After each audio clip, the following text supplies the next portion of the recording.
মন্ত্র নিয়ে যাদের জীবন, সত্যম শিবম সুন্দরম, দুঃখের পৃথিবীটা তাদের কাছে এক আনন্দ আশ্রম, এক আনন্দ আশ্রম।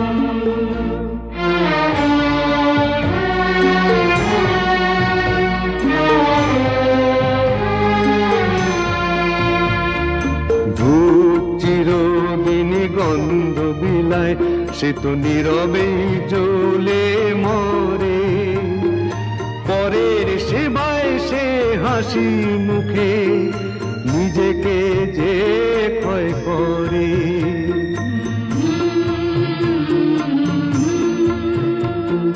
ধূপ চিরদিনই গন্ধ বিলায়, সে তো নীরবে